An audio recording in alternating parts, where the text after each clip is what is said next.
Eu lembro dos meus tempos áureos, onde eu passava horas e horas jogando o glorioso Xbox 360, um console que rivalizou muito com o PlayStation 3 em vendas. Ele era igualmente divertido e tinha ótimos jogos também. Então, quando eu li que a Microsoft e a Sony planejavam lançar novos consoles, minha cabeça explodiu e o raciocínio foi claro. Vão fazer a mesma coisa que fizeram com o 360, só que mais e melhor. Melhores gráficos, melhores jogos, melhor controle, melhor tudo. Por mais que hoje as pessoas vejam o Xbox Series como uma boa alternativa para a nova geração e encaram o Game Pass como uma dádiva da Microsoft, lá no início da antiga geração a Microsoft saiu perdendo, e saiu perdendo muito. Vamos voltar para 2009. Sacanagem. Vamos voltar para 2010, quase 2009. Nessa época, pós-lançamento do Kinect, Chris Lewis, o chefão da Xbox Europa, disse que com o lançamento do acessório a expectativa de vida do console seria prolongada para 2015. Mas já em 2011 a Microsoft começou o desenvolvimento do seu novo console. Seu codinome era Durango. Um ano depois, os problemas para a empresa começaram. A Microsoft ia usar uma abordagem completamente esquisita para o seu console. Em 2012, vazaram documentos com algumas novidades sobre o console apelidado pelo público de Xbox 720. Hoje em dia esse nome é meio ridículo, mas enfim. Os documentos diziam que os jogos seriam salvos em nuvem, o console leria discos Blu-ray, um Kinect 2 estava sendo desenvolvido em conjunto com um novo acessório apelidado de Projeto Fortaleza, e o mais importante e impactante para o público, o console aparentemente não rodaria jogos usados. Não só o rumor do console não aceitar jogos usados incomodava, como o fato da empresa estar trabalhando em um Kinect 2 já deixava claro para parte do público que a Microsoft ia sim apostar nessa nova tecnologia, e ela realmente fez isso. Quando o console foi lançado, o Kinect vinha incluso e, como nada é de graça, o console ficava $100 mais caro que seu principal concorrente, o PlayStation 4. É interessante notar como a Microsoft, com o Xbox One, cometeu exatamente os mesmos erros que a Sony cometeu ao lançar o PS3, e ambas pagaram preço por isso. Mas isso é assunto para daqui a pouco. Depois desse vazamento, algumas fontes do site Kotaku relataram que o projeto Durango, que era o apelido do Xbox One, só poderia ser usado se houvesse conexão com a internet. Por mais que isso fosse apenas um rumor, o diretor criativo da divisão Xbox, Adam Orff, desculpe, não entendo o drama de ter um console sempre ligado. Todos os dispositivos agora estão sempre ligados, fecha aspas. O que já mostrava o quanto a empresa estava aparentemente se importando pra caralho com seus consumidores. Mesmo sendo apenas um rumor, a notícia tomou conta da internet e virou um dos assuntos mais comentados do Reddit na época. Um cara em um post do Reddit até falava sobre como o Adam Orff era um imbecil, que obrigava que as pessoas o chamassem pelo seu apelido de Sweet Billy, ou ele nem olhava para elas. Esse rumor pegava assim tão mal para a Microsoft porque 2 meses antes o diretor da divisão de videogames da Sony, Shuhei Yoshida, já havia dito que o PlayStation 4 não precisaria estar 100% do tempo conectado na internet. Em 19 de junho de 2013, após a apresentação do console na E3, a Microsoft anunciou que os jogos teriam as mesmas políticas do 360, ou seja, você poderia sim revender ele sem problema nenhum, e seu console não precisaria ficar 100% do tempo conectado à internet.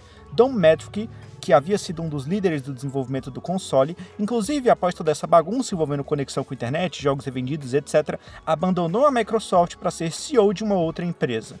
Por mais que nada tenha sido declarado por ele oficialmente, alguns especialistas especulam que ele saiu por conta de toda a reação negativa quanto ao novo console. Rob Bash, ex-presidente da divisão Xbox, líder do projeto do Xbox 360, comentou em seu livro Xbox Revisited que o principal problema foi de fato o Kinect, pois a Microsoft poderia poupar seus clientes do alto preço e perder dinheiro, mas construir uma boa base de jogadores, ou ela poderia repassar o custo do Kinect para o preço do console e assim diminuir os danos internamente.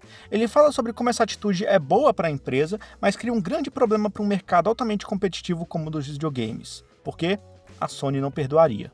De fato, lançar o Kinect como um acessório obrigatório apenas fez com que o Xbox ficasse mais caro, e seguindo à risca a maldição do terceiro console, a empresa cometeu os mesmos erros que a Sony cometeu com o PS3. Lançou o videogame mais caro que seu rival, o PS3 custava de $100 a $200 mais caro que o 360 lá no começo da geração, concentrou-se muito nas novidades de mídia como TV e essas merdas que quase ninguém liga, assim como a Sony deu muita atenção pro Blu-ray.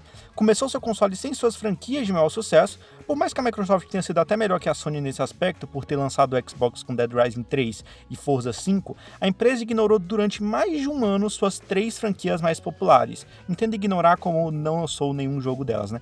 No caso, Forza Horizon, Halo, que veio só em 2015, e Gears of War, que veio só em 2016.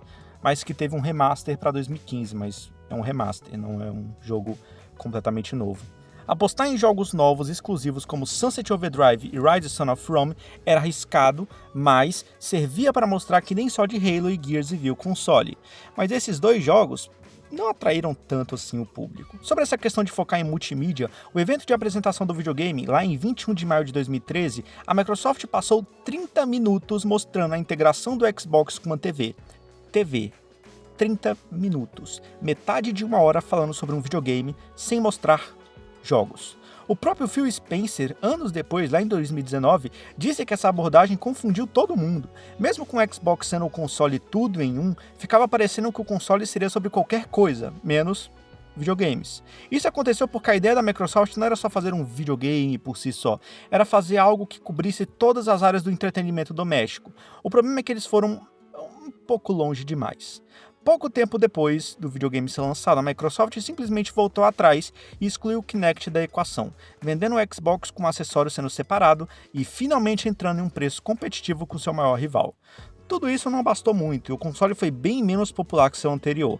A Microsoft parou de detalhar o número de vendas, então é impossível afirmar com certeza quantas unidades foram vendidas, mas vários especialistas e analistas e até empresas de pesquisa indicam que a Microsoft vendeu em torno de 50 milhões de unidades com seu console, bem menos que a versão 360. Apesar disso, o console foi elogiado no geral. As maiores reclamações eram quanto ao tamanho dele e à fonte que era completamente exposta, mas o fato dele ser silencioso agradou bastante, dava ao público uma sensação de confiabilidade no videogame. Seus controles a pilha também irritaram algumas pessoas, mas você pode muito bem comprar a porra da bateria e parar de encher o saco. O Kinect também, por mais que fosse visto como algo indesejado, era claramente bem feito, era uma boa evolução do antecessor.